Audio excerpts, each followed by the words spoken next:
In the name of the Father, and of the Son, and of the Holy Spirit. Amen. From the earliest times of my presence within and participation in church, I have always considered this occasion the most magical, perhaps, of any ceremony of the church. This is the magical night. At different times in history, even in my life, which long as it has been still is really a very small amount of time compared to the history of Christendom, the Holy Saturday rites were celebrated at different time of the day. When I was a youngster, it was usually celebrated right around sunrise on Easter Day morning. Sometimes later than around sunrise on Saturday morning. In any event, it is always something that precedes the festival of the resurrection, and that celebrates the vanquishing of the dark night on the part of the resurrected light. And I will never forget, in some places, like in the beautiful Gothic parish church in Austria, where I lived for several years prior to coming to the United States, when it was still completely dark, the sun hasn't risen yet, and I was not part of the clergy. I was a parishioner, and so the clergy, the altar boys, and the head of the parish, and the one or two others were gathered outside the door of the church, and there they produced the new fire, because the canons said that you are not to use an already existing fire, so no matches, nothing of that sort.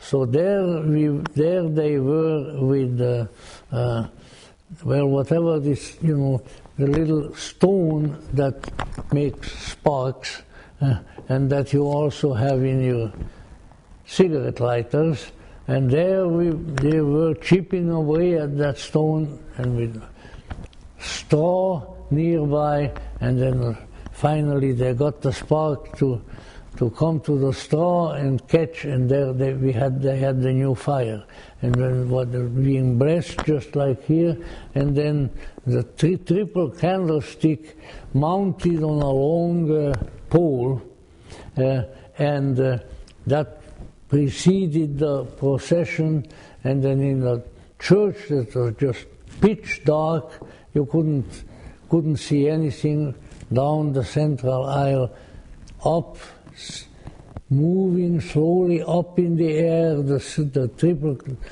triple light, and with the proclamations in Latin, but just like here, Lumen Christi Deo gratias, light of Christ, thanks be to God. Light of Christ, and always with on a somewhat higher note. And then when the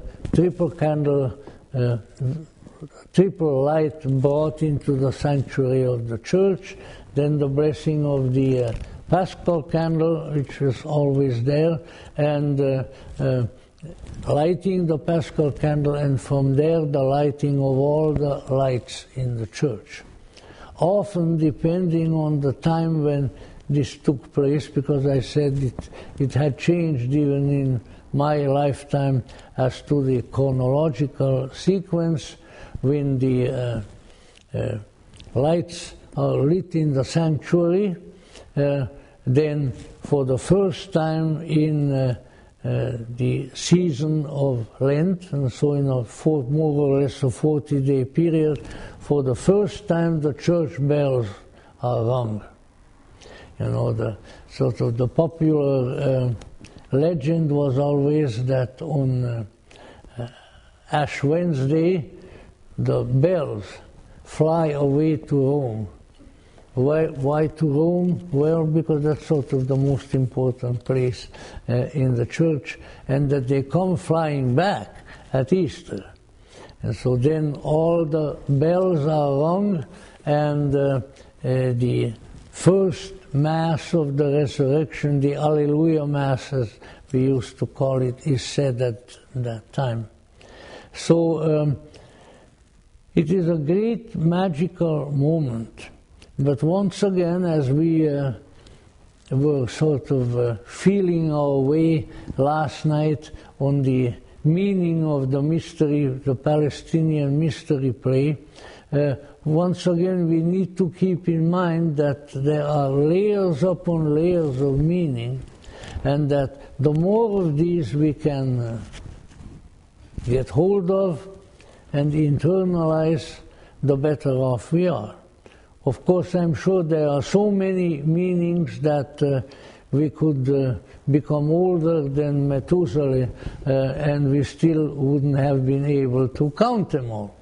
But nevertheless, it is a very important thing to keep this in mind. So there is the external story, the historical story, which I don't doubt, because mysterious risings from death or from something that passed for death were not at all uncommon in the ancient times. In fact, in the very gospel story itself, in the life of Jesus, a very similar event occurs with the raising of Lazarus. Lazarus, who is a nice fellow, he has, I think, one or two very nice sisters who come up to Jesus and tell him, look, our brother died, can't you help us and do something? And then Jesus goes to him and calls to him, who is already in the grave. According to some of the accounts, he died probably a few days ago, and probably in the hot climate of Palestine, he didn't smell all that good. And Jesus calls to him, Lazarus, Lazarus. And Lazarus awakens, and then Jesus reaches into the grave and pulls Lazarus out. You know, if you're really interested in that Lazarus story, then you might want to take a look at a couple of books. Probably one is more important than the other, which is called The Secret Gospel of Mark. And The Secret Gospel of Mark is a few paragraphs only of the story of Lazarus and of Jesus' encounter with Lazarus, which did not get into the canonical gospel. But it is attributed to the Apostle Mark, and a few pages were found, I think it was in the very late 60s or early 1970s, by an American professor by the name of Morton Smith in the archives of the monastery of St. Catherine in the Sinai, which, you know, is a very, very famous place, and which is among other things, the repository of, I think it is believed, the largest collection of ancient icons in the world. Some years ago, if you were here and were aware of such things, you may have noticed that at the Getty Museum there was an exhibit of icons from the monastery of St. Catherine in the Sinai.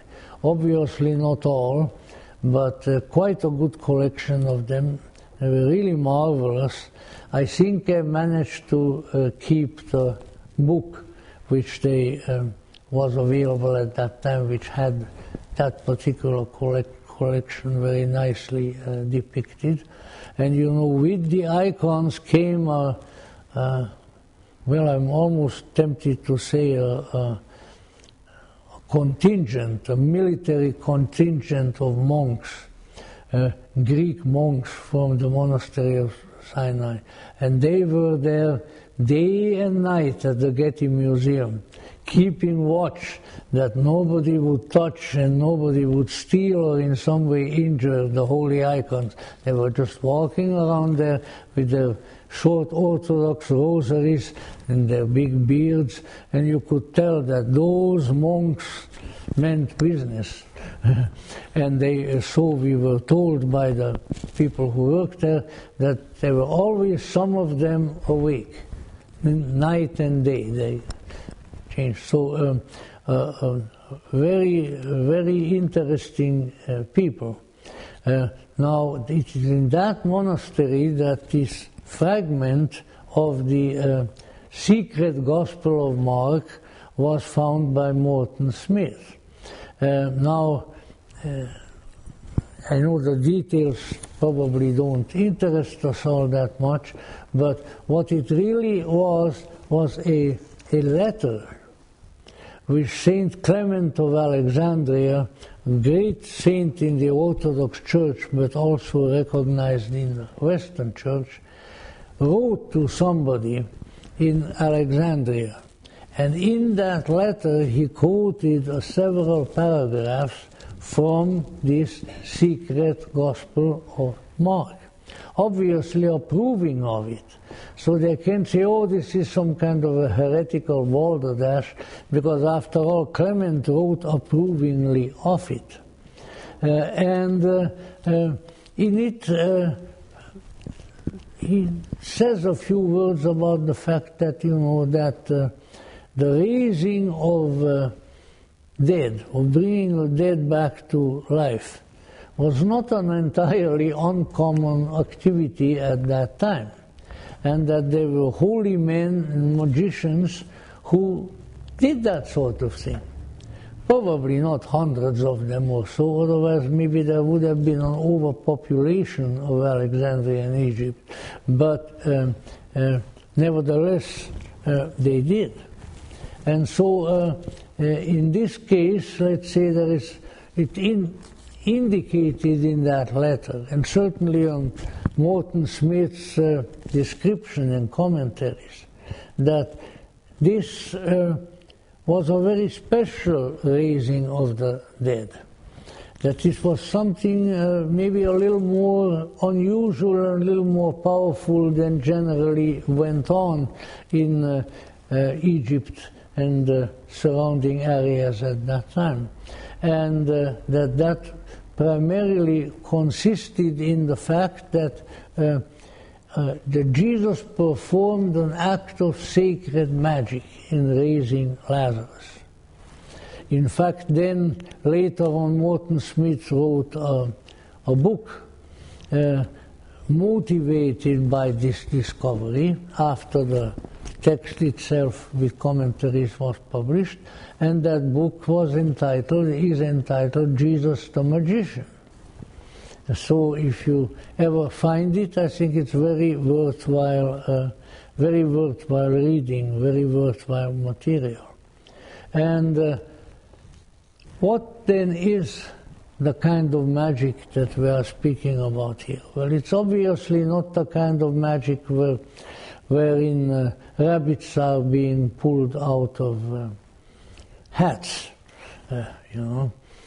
but it is a sacred magic, and it, like all true magic, and not fooling around with occult forces, it has many meanings. It gives revelations.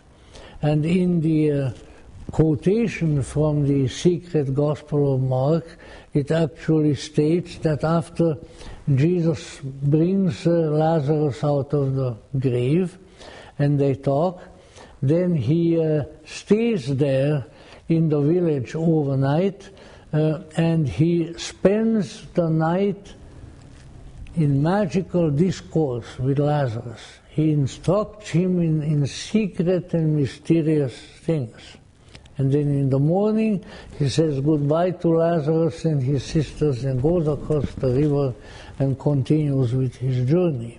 So Morton Smith, I think, justly feels that what the description there is of a sacred activity of magic, which involved bringing back this apparently deceased or maybe just almost deceased man back to life.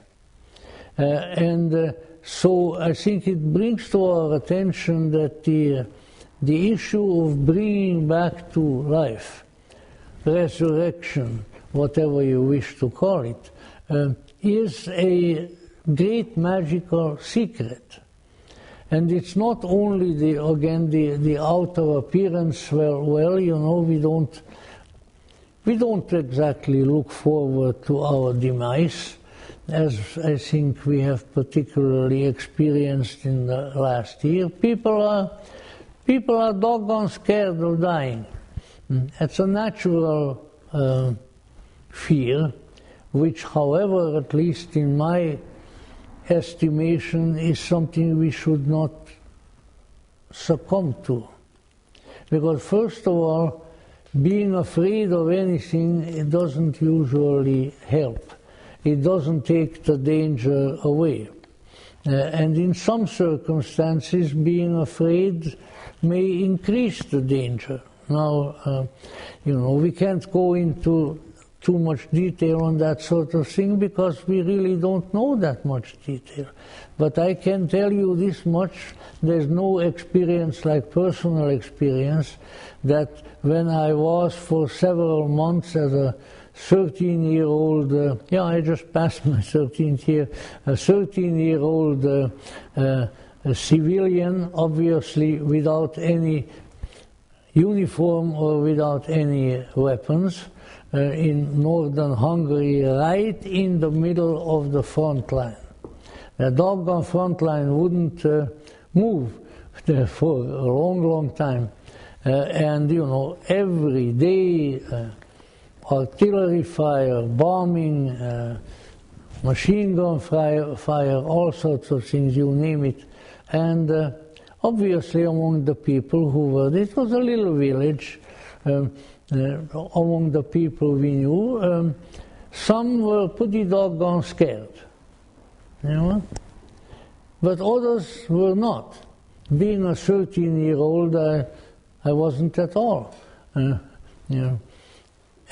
the curious circumstance was that there were a lot more casualties of the civilian population among those who were afraid and among those who were not afraid, as far as I could discern.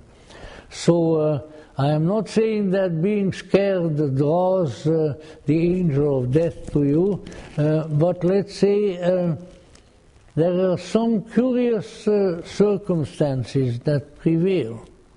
And where we have the words of the angel and of the Lord himself, especially at Easter time, where Jesus says to the disciples, as we had it in Latin, noli te timere, don't be afraid, which became the big message of Pope John Paul II, for instance. That is also an interesting other element of magic. But what we have in the way that the mystically inclined writers, theologians, people who designed the liturgical formulae apparently were aware of, is that we have a mystery here. We have a magical situation here. And when life, which at least appeared to have gone away, comes back, resurrectional event, that this is a matter of very great importance and a very deep symbolism. From our Gnostic point of view, which is certainly represented in the New Testament and in many of the sayings of Jesus Christ, the essence of the mystery is that there are deeper, there are mystical kinds of resurrection, and that these have to do with what? They have to do with gnosis. They have to do with the awakening into a transcendentally rooted life of the divine spirit within the human. So that now another level, in addition to the physical one which we just spoke about, a very important level is the issue of coming back to life, of becoming, as in Latin they call it a redivivus, which means one who has become alive again. What is involved there is the hoped for future of the human soul.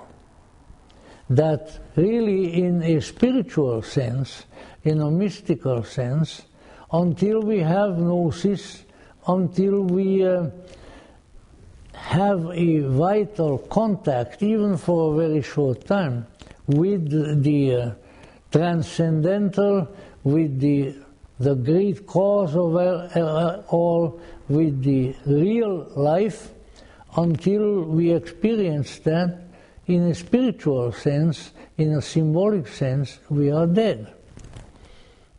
And so I know that this sounds a little bit excessive and peculiar, but let's say most people in the world are zombies, living dead.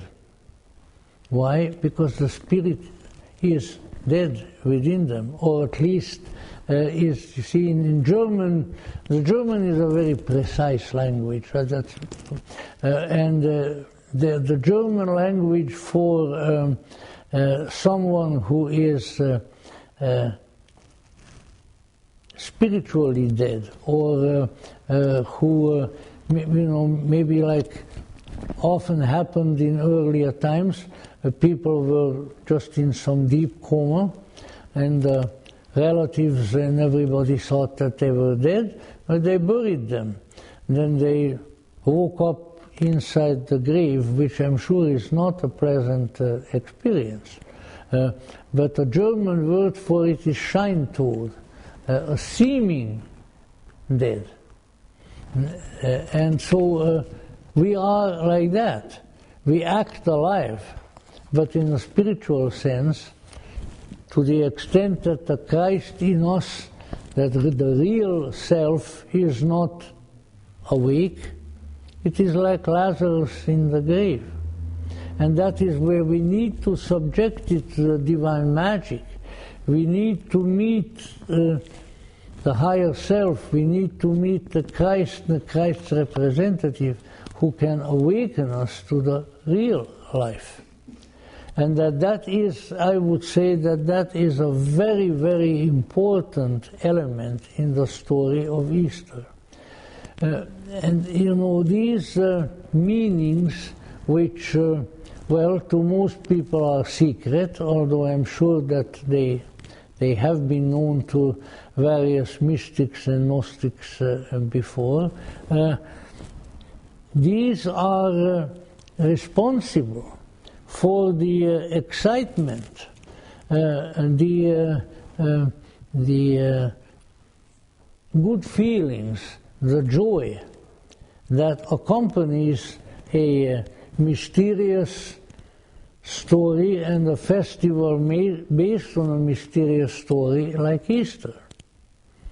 Why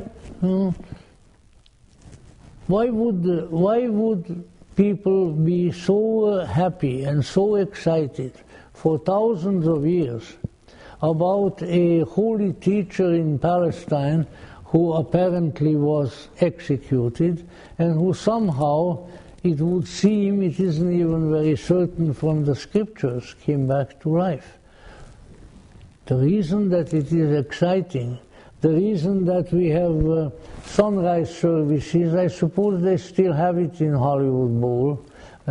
One time I went, but the problem is that it was very early at sunrise. It's a very inconvenient time for me who likes to sleep in the morning. So therefore I only went once, But, why is this excitement? Especially in some countries maybe more than others. In Russia, from the time that Russia became Christian, it was the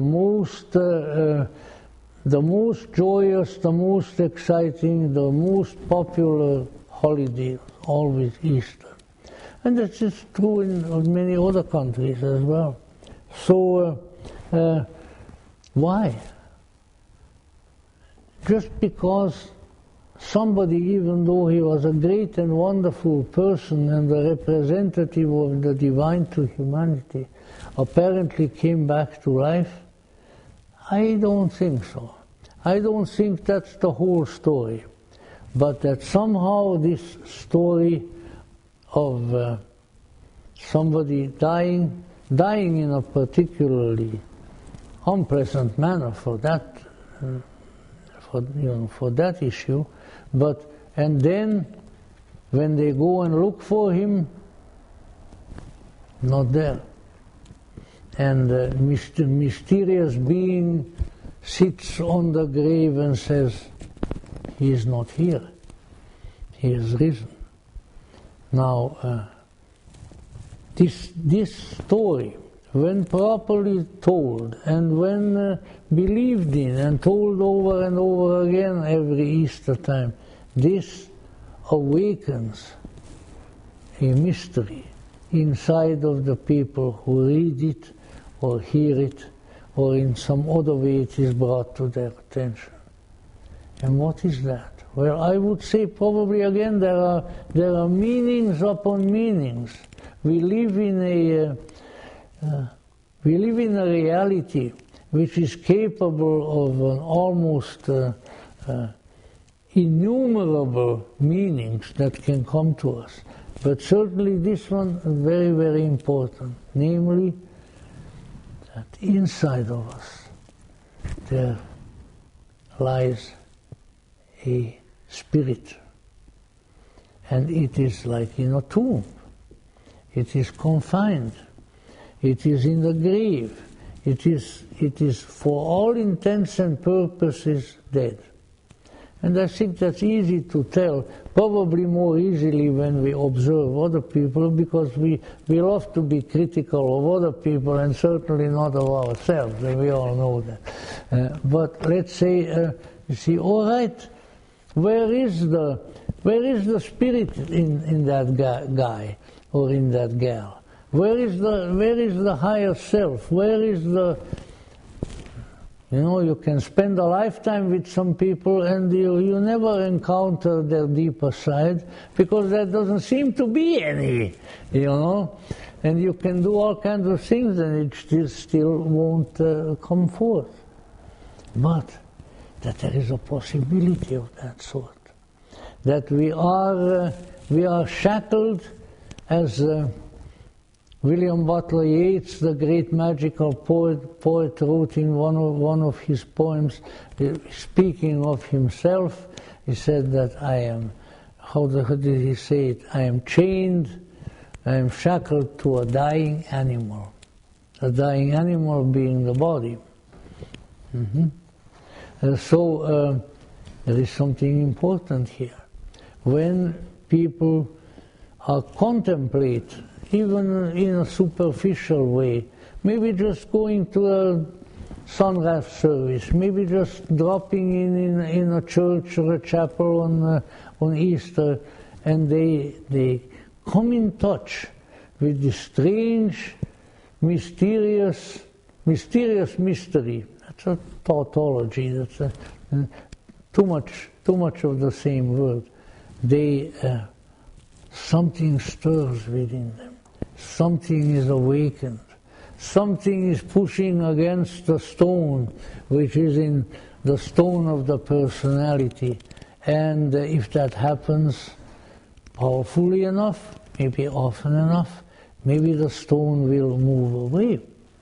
Maybe the one who was sleeping there for aeons unnumbered will come forth and will be alive and will rise from the dead.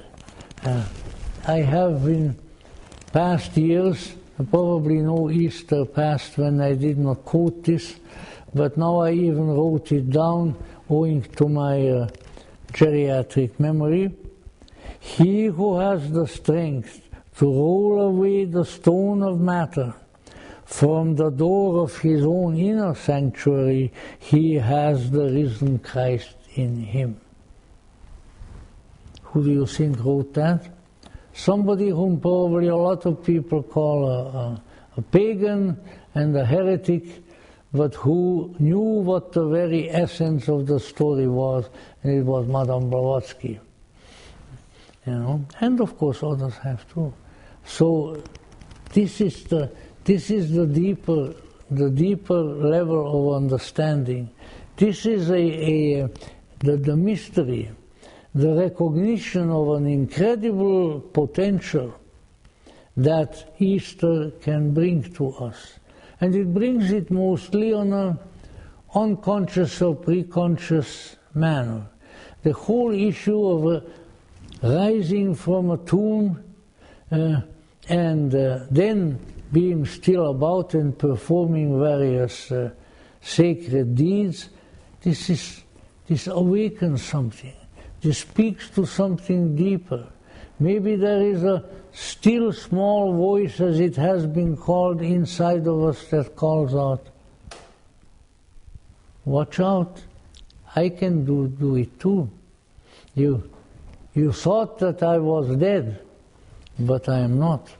And I can come to active manifestation in your life, and then life will be totally transformed. And if you read, for instance, obviously nobody, I wouldn't say nobody, but I doubt it that anybody here understands too well my faulty Latin when I'm chanting it, but it's the mood, the feeling is all there, that a light has come in the middle of the dark night. The chains are falling down.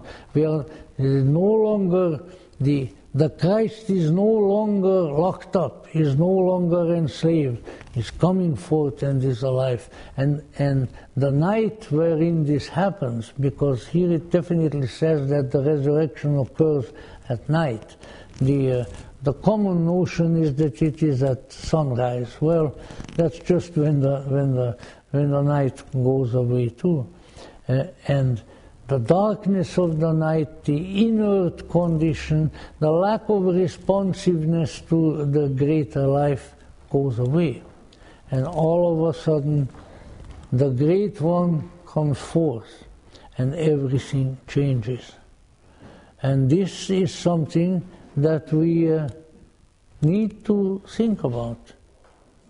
Because according to the testimony of the ages, Christian or non-Christian, it is already there in various ways in ancient Egypt with the coming back to life of Osiris and various other mysteries of that sort. This is a very real possibility. A possibility for us. Something that can happen to us. Something that we ought to keep in mind. But we choose because of the stone of matter that is in front of the door of our own inner sanctuary. We don't pay enough attention to it. We continue to be fascinated by the dark night and its suffering and its anxiety and its fear and it's anger. And that's what blinds us. That is what afflicts our minds. And yet, no matter how sad things might be, no matter how anxious we might be, no matter how we feel that things in our circumstances in our lives and so forth have gone south, to use a common expression, no matter how much we feel that, we are wrong. There is something else there. There is something stirring in the grave. There is something that is moving the stone away. There is something there that when we come to look for it, it will tell us, I have come forth, I have resurrected, I who am the greater life, it now manifests that life. It just couldn't be that this theme of resurrecting, of coming back to life, of becoming the again living one, would appear in so many traditions, in so much literature, in so many different manuals of sacred magic and so forth, if it did not contain at least a great deal of truth. And so maybe we want to do that. And maybe we are doing it already. Maybe now, as we are in the middle of the sacred night, I've always felt that maybe more powerfully, at least to me, than the silent night, holy night of Christmas, which is just the coming of the light into the darkness. This is really the holy night, because this is the night wherein the resurrected one replaces the one who is asleep, the one who is dead, the one who is inert. And on the activity of that one, really, there depends a great deal. Let us maybe, just maybe, when we leave here now in a few minutes' time, let us come on in. Give that some thought.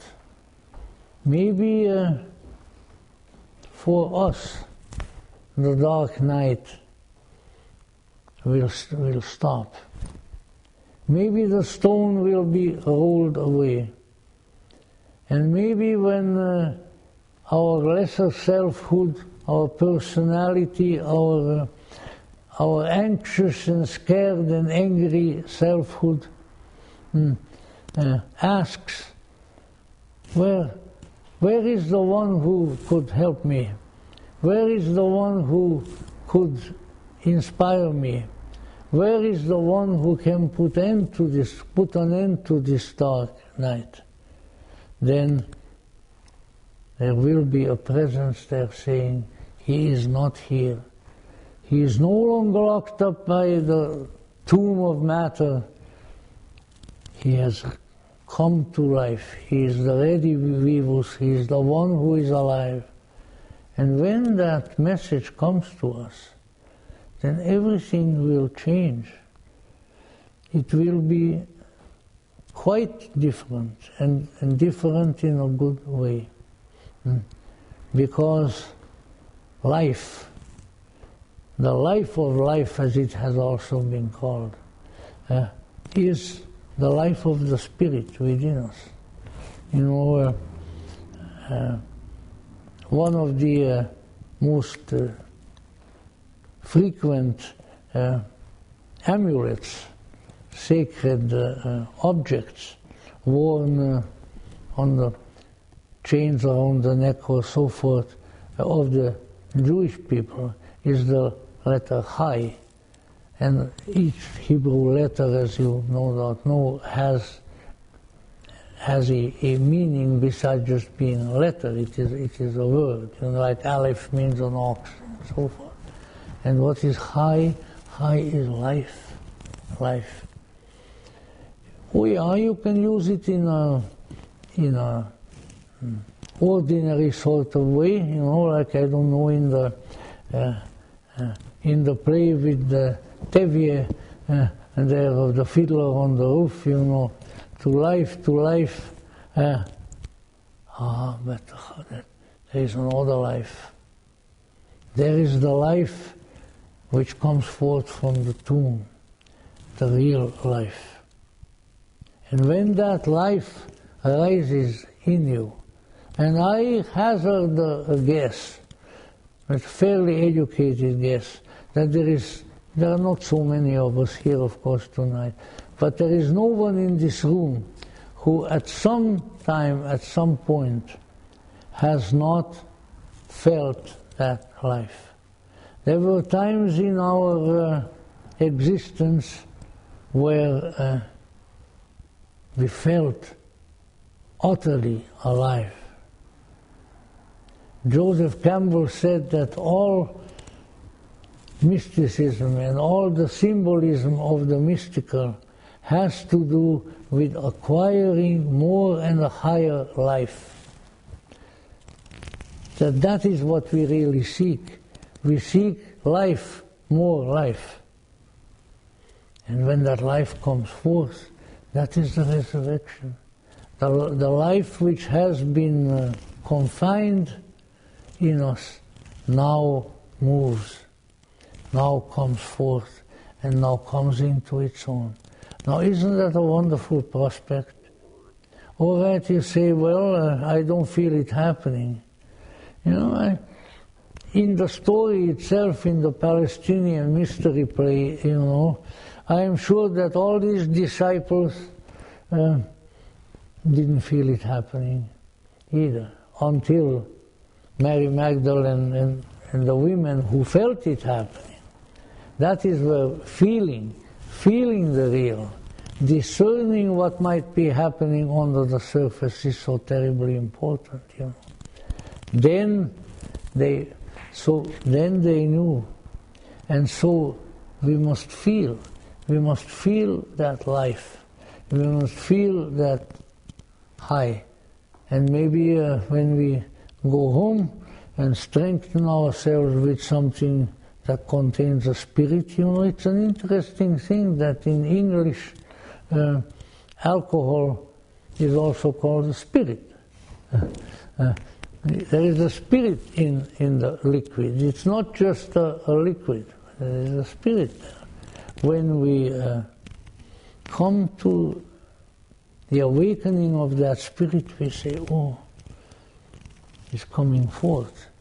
The stone is being rolled away. The real life is coming. And let us remember those maybe few instances, maybe not many. I can only remember a few, the various circumstances when we really, really felt alive. That is what we are talking about. That in that case, that life, it doesn't just come from a physical thing. It doesn't come from physical organs. It doesn't come from what people have eaten or drunk. It comes from somewhere else. And that is the mystery of the resurrection. That life which sleeps in its tomb, but the tomb becomes a womb. It even sounds like it. We are born out of that grave, and then we are really alive. It has happened countless times in the past. It's being brought to our attention in the story of the resurrection in Christian scripture, but it is in many other places. It has happened in the past. It is happening now. And I am certain. I am as certain of it as I am certain of anything else. That maybe not in our time, but in God's good time, and with our cooperation and with our prayer and with our request, it indeed will happen to us. So may we contemplate the resurrection, and I am certain, and time really doesn't matter, that the resurrection is coming to us. We are coming to the resurrection, but we must keep it in mind, we must feel it, we must have a desire and an aspiration to it, and if we cultivate that aspiration long enough, then the great mystery play will find its conclusion within us. And we will indeed resurrect, and the stone will be rolled away from the door of our inner sanctuary, and maybe for the first time in aeons, in millions of years, we will really, really, really be alive. And so may the mystery of that which hangs twixt heaven and earth descend upon us and remain with us always. Amen.